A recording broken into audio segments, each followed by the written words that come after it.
할렐루야. 오늘 또 이 목요일 아침에 기도와 또 말씀으로 하루를 시작하는 여러분 가운데 주님의 크신 은혜가 함께 하시기를 축복합니다. 우리 시간 찬송가 351장 믿는 사람들은 주의 군산이, 우리 351장 찬송하면서 우리 목요일 새벽 기도에 시작하겠습니다.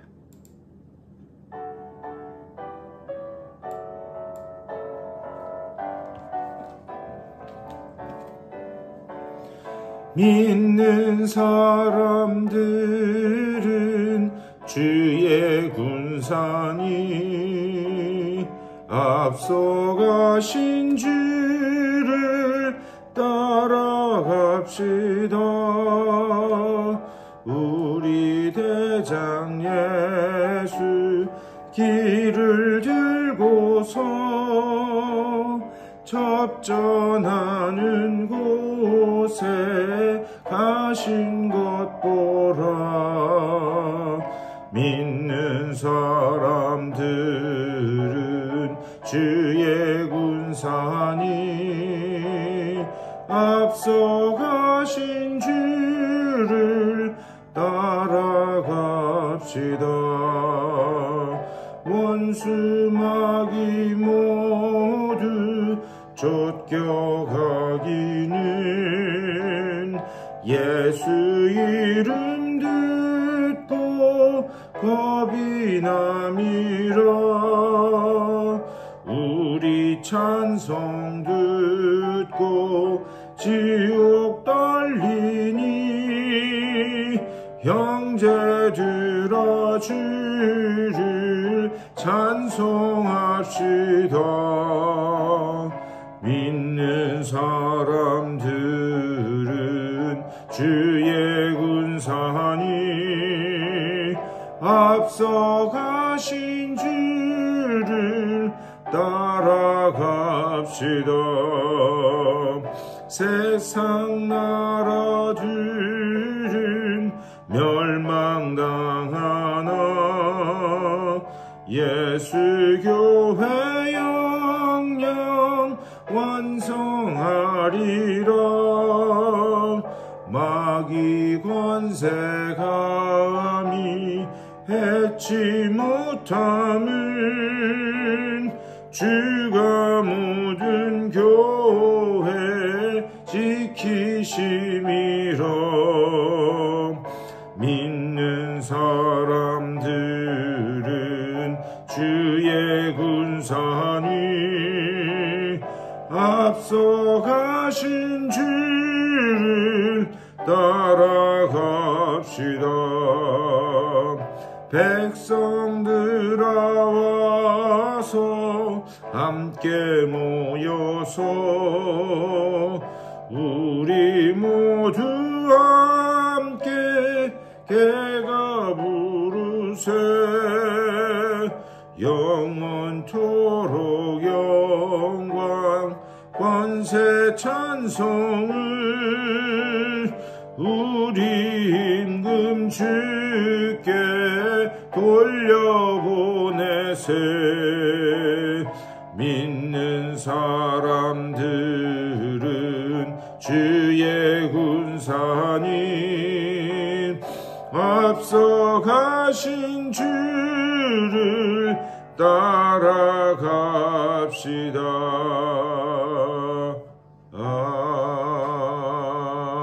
아멘. 다 같이 기도하시겠습니다. 우리 주님의 은혜를 감사드립니다. 우리들에게 또 귀한 날 허락하여 주셔서 말씀 가운데서 또 기도 가운데서 하루를 시작해 하시니 감사를 드립니다. 우리가 지금 찬양한 것처럼 우리를 앞서가시는 그 주님을 따라가며 주님께서 친히 우리의 삶을 열어가시고 인도하심을 보게 하여 주시고 또 그 길을 순종하며 따라가 하나님께서 우리에게 약속하신 그 언약의 성취를 맛보는 우리의 삶이 될 수 있도록 인도하여 주시옵소서. 오늘 이 아침에도 주님의 말씀을 나눌 때에 말씀이 들려지게 하여 주시고 말씀이 깨달아지게 하여 주시며 또 그 말씀 가운데서 하나님의 그 순종의 그 약속이 있는 놀라운 아침이 될 수 있도록 아버지여 인도하여 주시옵소서. 모든 것 감사드렸고 우리 주 예수 그리스도의 이름으로 간절히 기도드리옵나이다. 아멘. 우리 하나님의 말씀 보시겠습니다. 오늘 16장 말씀 보실 텐데요. 16장 우리 1절에서부터 8절까지의 말씀 보실 텐데, 우리 다 같이 여러분 성경책 펴시고 1절부터 8절까지 한 목소리로 우리 받들어 읽겠습니다. 아비벌을 지켜 내 하나님 여호와께 유월절을 행하라. 이는 아비벌에 내 하나님 여호와께서 밤에 너를 애굽에서 인도하여 내셨습니다. 여호와께서 자기의 이름을 두시려고 택하신 곳에서 소와 양으로 내 하나님 여호와께 유월절 제사를 드리되, 유교병을 그것과 함께 먹지 말고 이레 동안은 무교병 곧 고난의 떡을 그것과 함께 먹으라. 이는 내가 애굽 땅에서 급히 나왔음이니 이같이 행하여 내 평생에 항상 내가 애굽 땅에서 나온 날을 기억할 것이니라. 그 이레 동안에는 내 모든 지경 가운데에 누룩이 보이지 않게 할 것이요, 또 내가 첫날 해질 때에 제사 드린 고기를 밤을 지내 아침까지 두지 말 것이며, 유월절 제사를 내 하나님 여호와께서 내게 주신 각 성에서 드리지 말고 오직 내 하나님 여호와께서 자기의 이름을 두시려고 택하신 곳에서 내가 애굽에서 나오던 시각 곧 처저녁 해 질 때에 유월절 제물을 드리고 내 하나님 여호와께서 택하신 곳에서 그 고기를 구워 먹고 아침에 내 장막으로 돌아갈 것이니라. 너는 엿새 동안은 무교병을 먹고 일곱째 날에 내 하나님 여호와 앞에 성회로 모이고 일하지 말지니라. 아멘. 오늘 또 이 말씀 가지고 말씀 나누도록 하겠습니다. 오늘 16장 말씀 읽었는데요. 이 신명기 16장 말씀에서는 사실 우리 앞부분만 읽었지만 세 개의 절기에 대해서 말씀하고 있습니다. 유월절, 그리고 칠칠절, 그리고 초막절이라고 하는 그 세 개의 절기에 대해서 말씀합니다. 우리가 이 절기에 대해서는 그동안 많이 들어봤어요. 많이 들어보긴 했지만 그 구체적인 내용과 의미에 대해서는 우리가 좀 아직 그것에 대한 그 지식은 좀 없지 않은가 생각이 듭니다. 그래서 오늘 사실 이 말씀은 새벽에 나누기에는 참 복잡한 말씀이에요. 그래서 여러분 정신 바짝 차리시고 따라오시면 제가 아주 간단하게 이 절기의 핵심에 대해서만 좀 말씀을 드리도록 하겠습니다. 사실 이스라엘에는 더 많은 절기가 있습니다. 특별히 레위기 23장 1절 그 이하의 말씀에 보면은 거기 한 7개 정도의 이 절기를 말씀하고 있습니다. 이 레위기 23장에 보면은 거기에서는 이것을 여호와의 절기다라고 그렇게 말씀하고 있어요. 거기에는 어떤 절기들이 나오느냐? 우선 유월절이 나오고요. 그 다음에 무교절이 나오고, 또 여러분 들어보셨을 텐데 초실절이라고 하는 절기가 나옵니다. 그리고 또 칠칠절이라고 하는 그 절기도 나오고, 또 나팔절이라고 하는 절기도 나오고, 또 대속제절이라고 하는 그 절기도 나오고, 그리고 마지막에 초막절에 대해서 말씀하고 있습니다. 이것은 사실 이스라엘의 한 해를 이어가는 그런 절기들입니다. 여러분 혹시 지금 주변에 펜하고 노트가 있으시면 간단하게 적으면서 이렇게 보시면 여러분들 아마 이해하기가 쉽지 않을까 싶습니다. 첫 번째로 이제 유월절, 이 절기들이 뭘 상징하는가, 그것을 우리가 알아야 되는데, 이 유월절은 그리스도의 죽음, 어린 양의 죽음을 상징합니다. 여러분 잘 아시는 것처럼 어린 양의 그 피를 바름으로 인해서 죽음의 사자가 뛰어넘어갔다. 그래서 이것은 어린 양의 죽음, 다시 말하면 그리스도의 죽음을 상징하고 있습니다. 두 번째로 무교절은 어떤 절기냐? 누룩 없는 떡을 먹는 그런 절기입니다. 쓴나물과 누룩 없는 이 떡을 먹는 그런 절기. 이것은 뭘 상징하는가? 그리스도와의 교제. 우리가 예수님과 어떻게 교제하는가? 그것을 상징하고 있습니다. 또 세 번째로 초실절. 초실절은 첫 열매를 드리는 그런 날입니다. 다시 말하면 죽은 자의 첫 열매가 되신 예수 그리스도. 그것을 상징하는 날이 바로 초실절이다 말씀드릴 수 있어요. 네 번째로 칠칠절. 칠칠절은 오순절이라고도 불립니다. 77절과 오순절. 그런데 이 오순절 날에 누가 강림하셨죠? 성령께서 강림하셨죠. 성령의 강림을 상징합니다.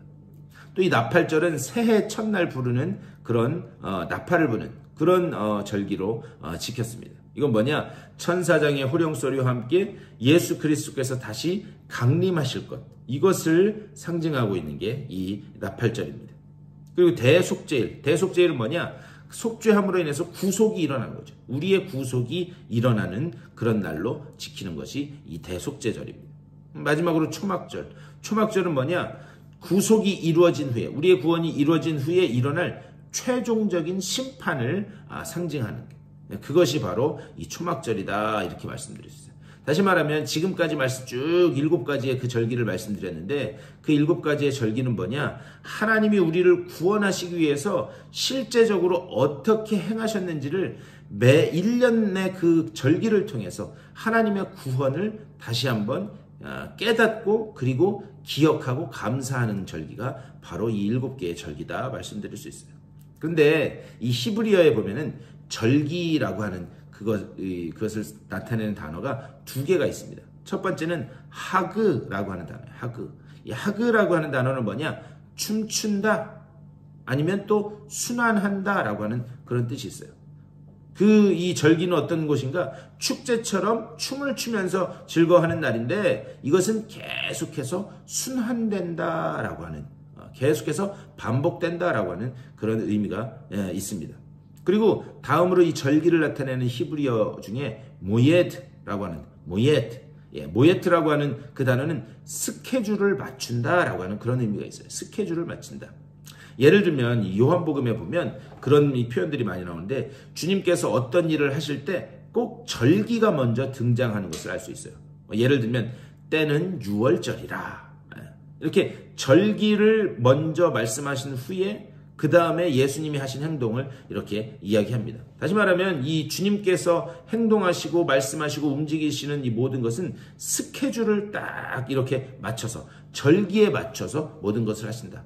아니, 좀 더 자세히 말씀드리면 예수님의 그 스케줄에 맞춰서 절기가 완성되는 것을 우리는 볼 수가 있습니다. 그런데 여러분, 이 구약의 절기는 항상 어디를 중심으로 이게 드려졌는가? 절기는 항상 구약의 성전을 중심으로 드려졌어요. 여러분 잘 아시는 것처럼 구약의 성전은 신약의 누구를 상징하고 있는가? 바로 예수 그리스도를 상징하는 것을 우린 잘 알고 있습니다. 다시 말하면 하나님은 절기를 통해서, 절기라고 하는 시간을 통해서, 성전이라고 하는 공간을 통해서 우리의 구원을 감춰 놓으셨다는 거예요. 그래서 그리스도가 누구인가, 그것을 계속해서 설명하고 있는 것, 그것이 구약의 절기다라고 하는 사실을 우리는 기억해야 됩니다. 자, 오늘 말씀으로 돌아와서 우선 6월절을 보면 1절에서 이렇게 말씀해요. 아비벌을 지켜 내 하나님 여호와께 6월절을 행하라. 이는 아비벌에 내 하나님 여호와께서 밤에 너를 애굽에서 인도하여 내셨음이라, 이렇게 말씀해요. 6월절은 언제 지켰는가? 제가 아까도 말씀드렸죠. 6월절은 그리스도의 죽음을 상징한다고 말씀드렸는데, 6월절은 아비벌에 드렸어요. 그런데 이 아비벌은 또 구약에서 이 니산월, 그래서 니산월, 아비벌, 이 2가지 이름이 같이 불려졌습니다. 그런데 이 니산월, 니산월 15일에 6월절이 드려졌어요. 그런 다음에 이 6월절이 드려지고 난 다음에 7일 동안은, 그 다음 날부터 7일 동안은 뭘 했는가? 7일 동안은 무교절로서 누룩 없는 떡, 이것을 먹었어요. 누룩 없는 떡을 먹는 그 절기를 무교절, 이렇게 얘기해요. 그래서 니산월 15일에 이 6월절이 드려지고, 그리고 일주일 동안은 무교절을 지키면서 이 누룩 없는 떡을 먹었습니다. 그리고 이 7일 동안 누룩 없는 떡을 먹은 다음에 그 다음 날, 7일째 되는 그날이 안식일인데, 안식일 다음 날, 이 안식일 다음 날이 이 초실절, 첫 이삭을 드리는 그런 절기였습니다. 이 절기에 대해서는 레위기 23장에 쭉 잘 나와 있는데, 특별히 이 6월절, 무교절, 초실절은 이 레위기 23장 10절, 11절 거기에 보면 잘 나와 있어요. 그러니까는 6월절, 무교절, 초실절 이것은 쭉 붙어있다 이렇게 말씀드릴 수 있습니다. 그런데 여러분 고린도전서 15장 20절 그 이하에 보면 거기 뭐라고 말씀하시는가?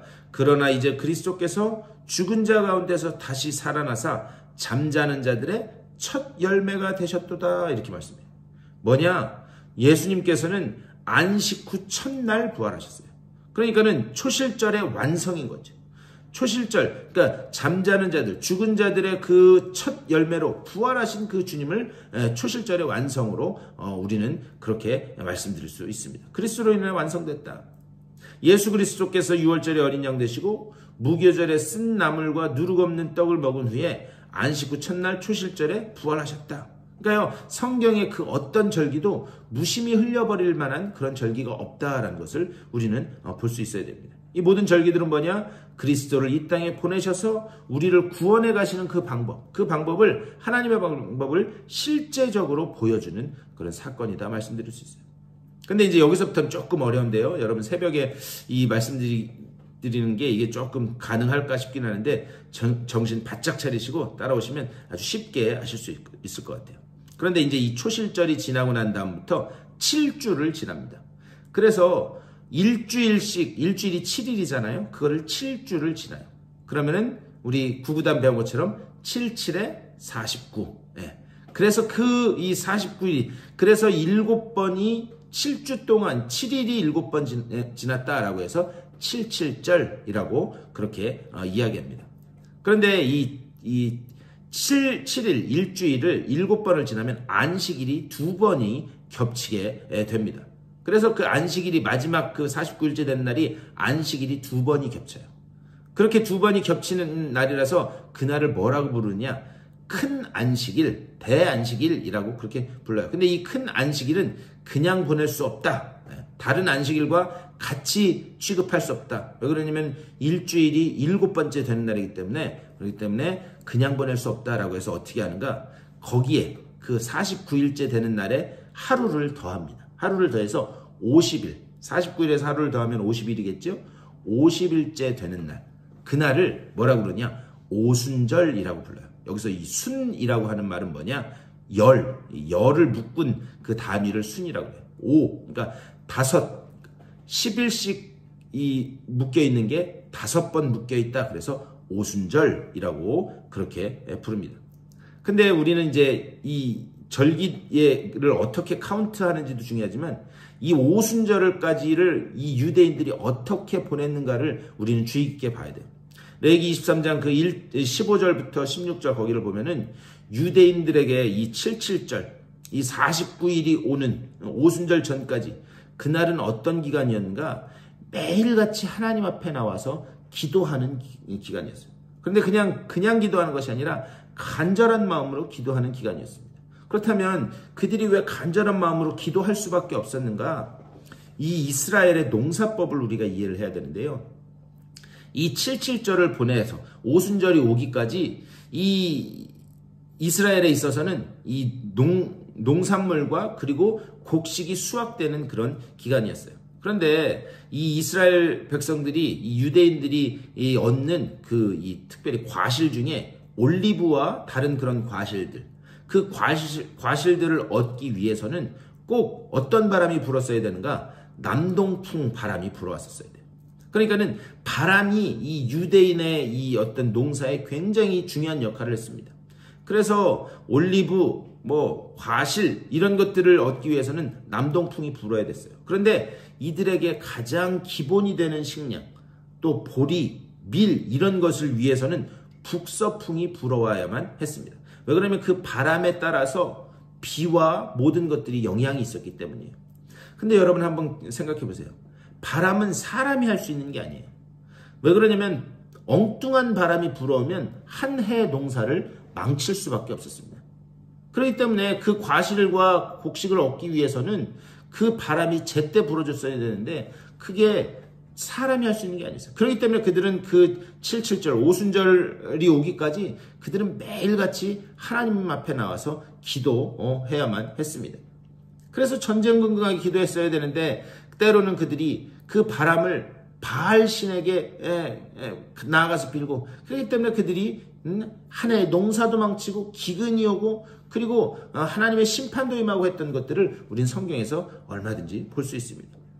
자, 그리고 이제 초막절. 초막절은 어떤 절기인가? 오늘 말씀 이 16절과 이 16장 16절과 17절 여기에서 말씀하는데요. 사실 이 초막절은 심판과 관계가 있습니다. 이 초막절은 또 다른 말로 수장절이라고도 불려요. 수장절. 그런데 이 수장절, 초막절 여기는 영적인 의미가 있습니다. 이 수장절은 왜 수장절이라고도 불리느냐? 한 해의 농사를 다 끝낸 다음에 그 다음에 그것을 창고에 저장하는 그런 기간이었어요. 그러니까 곡식을 추수하고 곡간에 드린다 해가지고 수장절 이렇게도 불렸습니다. 근데 이것은 어떤 의미가 있는가? 여러분 마태복음 3장에서도 알곡은 곳간에 모으고 쭉정이는 불살라 없앤다 이렇게 말씀하고 있어요. 다시 말하면 곳간에 드린다, 알곡은 곳간에 드린다, 심판의 의미가 있다라고 하는 그런 말씀입니다. 그런데 이게 참 여기 복잡할 수 있는데요. 이 초막절, 수장절, 이거 이렇게도 부르는데 이건 또 장막절이라고도 불려요. 그리고 광야에서 텐트를 친다라고 하는 의미로 장막절이라고도 불리는데 이 장막절, 여러분들 요한복음 1장 보면은요. 말씀이 육신이 되어 우리 가운데 거하심에 이렇게 말씀하고 있어요. 그런데 우리 가운데 거하신다라고 하는 그 거한다라고 하는 말의 본래 뜻이 뭐냐? 텐트를 친다, 장막을 친다라고 하는 그런 의미입니다. 다시 말하면 예수 그리스도께서 우리의 장막으로 오셨다는 거예요. 말씀이신 그리스도가 새로운 성전이 무엇인가 그것을 알려주시기 위해서 자신이 초막절 장막으로 우리 가운데 오셨다라고 하는 그것을 말씀하고 있어요. 그런데 이 초막절을 명령하신 이유가 뭐냐? 광야 40년의 기억 때문입니다. 이 초막절, 수장절, 이건 뭐냐? 그날은 한 해 농사를 마치고 그리고 곡식을 저장하는 그런 날이었기 때문에 축제의 가장 즐거운 날이었어요. 그럼에도 불구하고 이 가장 즐거운 날에 광야에 나가서 장막을 친다? 이것은 자신들이 지나온 그 40년의 그 생활, 그것을 기억하기 위함이에요. 뭐냐? 우리가 이렇게 곳간에 곡식을 모아드리고 우리가 지금 이렇게 거둘 수 있는 것은 뭐냐? 광야 40년 동안 하나님이 우리를 끊임없이 보호하셨고 인도하신 모든 것이 하나님의 은혜입니다. 이것을 고백하기 위해서, 그리고 이것을 기억하기 위해서 이 초막절, 이 즐거운 날 광야에 나아가서 장막을 치고 그들은 이 절기를 지켰습니다. 하나님의 은혜, 하나님의 구원, 이런 것들을 설명하기 위해서 초막절을 지켜라. 이 모든 이스라엘의 절기들은 뭐냐? 하나님이 우리를 어떻게 은혜로 보호하셨고 구원하셨고 지금까지 인도하셨는가, 그것을 하나하나 다 상징하고 나타내는 것이 구약의 절기다, 이렇게 말씀드릴 수 있어요. 오늘 새벽에 조금 복잡한 말씀을 드렸는데요. 그 핵심이 뭐냐? 하나님이요, 나 한 사람 구원하기 위해서, 나를 하나님의 자녀로 만들어 가시기 위해서 그 기나긴 신앙의 여정 속에 그리스도를 앞세우시고 내가 너희들을 직접 이끌어 가겠다, 내가 어떻게든 너희들을 고치고 그리고 너희들을 구원하기 위해서 내가 이렇게 너희들을 인도하여 간다, 그 모든 절기에서 그것을 말씀하고 있다는 거예요. 그래서 끝까지 하나밖에 없는 그 아들 독생자를 보내심으로 인해서 그를 제단에 내어놓으시기까지 이 구약의 수많은 제사의 절기를 통해서 우리를 끝까지 내가 너희들을 끌고 가겠다라고 하는 사실을 이렇게 말씀하고 있는 거예요. 그러니까요, 우리의 구원은 포기될 수도 없고 우리의 하루하루의 삶은 포기될 수도 없고 실패될 수도 없다라고 하는 사실을 구약의 절기를 통해서 이렇게 보여주고 있습니다. 하나님께서 나 한 사람 구원하기 위해서 어떤 그 대가를 지불하셨는가, 우리가 그것을 기억하면요, 우리는 포기해서도 안 되고, 아니 포기할 수도 없고 좌절할 수도 없는 줄 믿습니다. 이 하나님의 그 구원의 사랑에, 그 끈질기신 그 은혜의 그 사랑에 우리가 붙들려 있는 줄 믿습니다. 이 은혜를 힘입어 오늘 하루도 말씀 가운데서 승리하시고 힘차게 일어나시는 그런 복된 한 날 되실 수 있게 되기를 주님의 이름으로 간절히 축원합니다. 우리 다 같이 기도하겠습니다. 우리 말씀을 생각하면서 우리 다 같이 기도하실 때 여러분들 그렇게 기도하셨으면 좋겠어요. 하나님이 나를 사랑하시는 그 사랑이, 그 놀라운 사랑이 이렇게 그 놀라운 사랑으로 우리가 붙들려 있기 때문에 우리가 좌절할 수 없습니다. 포기할 수 없습니다. 주님의 은혜 가운데 다시 일어나게 하여 주시옵소서. 그렇게 기도하시고, 또 오늘 말씀을 생각하면서 하나님의 그 은혜에 붙들려 있는 우리가 세상을 향해 힘차게 일어나게 해달라고, 또 우리 교회를 위해서, 아픈 분들을 위해서, 또 주변에 기도가 필요한 분들을 위해서 기도하시고 삶의 자리로 돌아가시도록 하겠습니다. 다 같이 기도하시겠습니다. 주님의 크신 사랑과 은혜를 감사드립니다. 아버지여, 우리가 주님의 그 은혜의 사랑에 붙들려 있는 줄 믿습니다. 아버지여, 그 언약에 우리가 붙들려 하나님의 그 말씀을 향해 온전히 서 있음을 아버지여 믿습니다. 아버지여, 이 말씀을 붙들고 온전히 세상을 향해 담대히 걸어나가는 우리 모두가 될 수 있도록 주여 아버지 붙잡아 주시옵소서. 아버지여, 나 하나 살리기 위해서 아버지 정말 그 놀라운 독생자들 예수 그리스도의 그 목숨값을 지불하신 그 주님의 은혜를 우리가 감사하고 기억하면서 아버지 정말 하나님의 그 말씀을 따라 온전히 나아가는 아버지여 주의 자녀들로 설 수 있도록 인도하여 주시옵소서. 오직 우리가 하나님의 그 언약에 붙들려 있음을 기억하게 하여 주시고, 아버지여, 그 언약에 붙들려 있어 하나님의 그 놀라운 그 언약의 성취를 맛볼 때까지 우리를 이끌어 가심을 믿사오니 온전히 순종케 하여 주시고 우리의 삶을 주님께 내어 맡기는 주님의 복된 자녀로 설 수 있도록 인도하여 주시옵소서. 아버지여, 우리 이제 새로운 교회 처소에서 새롭게 아버지여 우리 시작하려고 합니다. 하나님 하나하나 모든 것 해나갈 때 하나님이 하심을 보게 하여 주시고, 하나님이 모든 것을 앞서가시며 해결하고 열어가심을 보게 하여 주시옵소서. 그곳에 아버지여 하나님께서 예비하신 놀라운 그 아버지여 영혼들이 있을 줄 믿습니다. 아버지여, 그 영혼들 한 사람 한 사람 보내주시고 우리가 그들 가운데서 아버지여 같이 주님의 말씀을 나누며 아버지여 하나님께서 맡겨주신 사명들을 잘 감당할 수 있도록 아버지여 우리가 기도로 준비하게 하여 주시고, 또 새로운 영혼을 보내주실 때 그들을 하나님께서 보내신 영혼으로 생각하고 받아들이는 우리 모두가 될 수 있도록 주여 인도하여 주시옵소서. 아버지여, 특별히 오늘 이 새벽에 아버지 정말 육체 질병으로 인하여 고통받는 이들이 있습니다. 아버지여, 한 분 한 분 주님께서 찾아가시고 주님께서 위로하시고 용기 주셔서 아버지여 그들이 다시 주의 은혜로 일어서게 하여 주시고 건강한 육체를 가지고 주님 앞에 나와 하나님 앞에 기쁨으로 예배할 수 있도록 주여 붙잡아 주시고 좀 인도하여 주시옵소서. 오늘 하루도 기도로 시작한 주님의 귀한 백성들입니다. 아버지여, 저들을 각자의 처소에 주님 찾아가시고 그곳에서 말씀으로 기도로 아버지여 주의 은혜로 아버지여 승리케 하여 주시고, 아버지 정말 주님 주시는 그 소망을 가지고 다시 힘있게 일어나 하나님 앞에 영광 올려드리는 아버지여 복된 한 달 될 수 있도록 주여 붙잡아 주시고 좀 인도하여 주시옵소서. 주의 은혜로 주님 채우시고 붙잡아 주시옵소서.